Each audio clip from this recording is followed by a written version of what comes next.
સુરતમાં ગણેશ પંડાલમાં પથ્થરમારાની ઘટના બાદ આજે શાંતિ. સૈયદપુરા વિસ્તારમાં ચુસ્ત પોલીસનો બંદોબસ્ત ગોઠવવામાં આવ્યો છે. સૈયદપુરા વિસ્તારમાં હાલ શાંતિપૂર્ણ માહોલ. લોકો રાબેતા મુજબ કામકાજ માટે નીકળ્યા છે. લોકોને અફવાઓથી દૂર રહેવા માટે પોલીસે અપીલ કરી છે. સીધા જઈશું તેનો માહોલ કેવો છે. સંવાદદાતા ચેતન સતત અપડેટ્સ રાતથી આપી રહ્યા છે, ત્યારે જોડાઈ ગયા છે ફરી એકવાર ચેતન, કેવો છે માહોલ? પોલીસનો જે કાફલો છે એ આ સૈયદપુરા વિસ્તાર છે ત્યાં ખડકી દેવામાં આવ્યો છે. શું સ્થિતિ છે ત્યાં હાલ?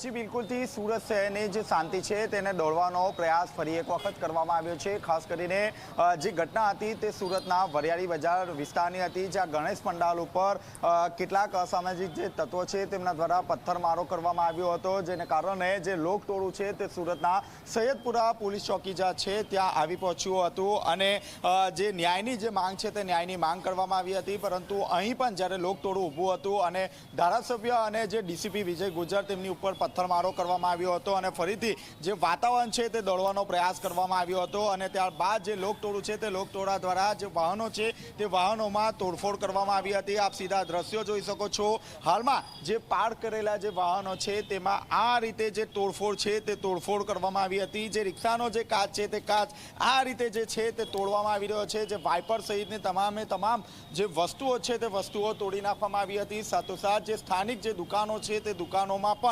તોડફોડ કરી હતી. તમામ જે લારીઓ છે તે લારીઓ ઊંધી વાળી દેવામાં આવી હતી. મહત્વની વાત છે કે ગૃહમંત્રી દ્વારા એવું નિવેદન આપવામાં આવ્યું હતું કે સૂર્યની એક કિરણ પડે તે પહેલા તમામ આરોપીઓને ઝડપી પાડવામાં આવશે. આપની સાથે રિક્ષા ચાલક છે. જે કેટલું નુકસાન છે રિક્ષામાં? ભાઈની છે, મેં પોતે એનો ભાઈ છું મોટો.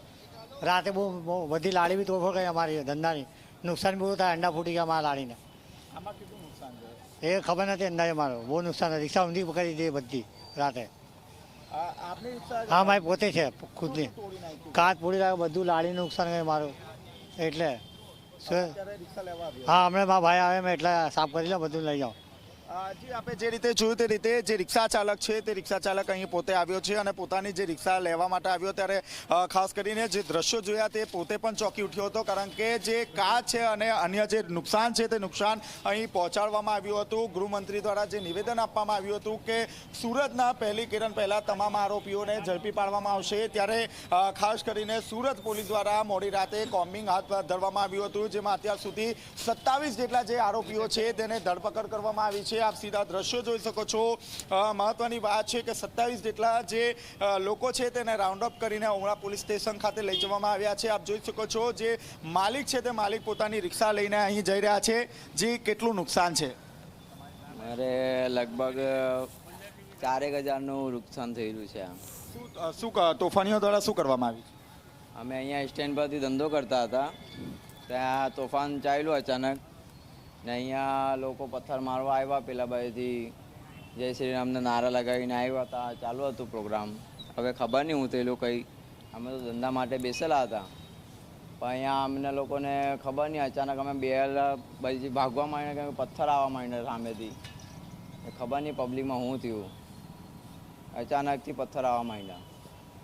અમને એવું લાગ્યું કે અમને લાગી જશે, કંઈ માથું ફૂટી જાય. અમે ચાલ્યા ગયા રિક્ષા મૂકીને. બધી ગાડી ઊંધી કરી લાગી, બૂમ મારતા હતા જય શ્રી રામ. જી, આપે જે રીતે જોયું તે રીતે ખાસ કરીને જે રોજગારી માટે જે રિક્ષા ચાલકો ઊભા હતા તેઓ પણ પોતાની જે રિક્ષા છે તે રિક્ષા છોડીને ભાગી છૂટ્યા હતા. સીધા દ્રશ્યો જોઈ શકો છો. જે વાહનો અહીં પાર્ક કર્યા હતા તેવા તમામ જે નુકસાન છે તે નુકસાન પહોંચાડવામાં આવ્યું છે. મહત્વની વાત છે કે અન્ય જે કુબેરનગર છે તે કુબેરનગર ખાતે પણ 2 જેટલી જે કાર છે તે કારને સળગાવી દેવામાં આવી હતી અને હાલમાં સીધા દ્રશ્યો જોઈ શકો છો. પોલીસનો જે બંદોબસ્ત છે તે ગોઠવી દેવામાં આવ્યો છે. વહેલી સવારથી ડીસીપી કક્ષાના તમામ જે અધિકારીઓ છે તે અધિકારીઓ અહીં જોવા મળી રહ્યા છે. કોઈપણ પ્રકારની અનિશ્ચિત ઘટના ન બને તે માટે પૂરતી તકેદારી રાખવામાં આવી રહી છે. સીધા જે ડીસીપી છે તે ડીસીપી પાસે જવાનો પ્રયાસ કરીએ કે તેઓ દ્વારા શું કાર્ય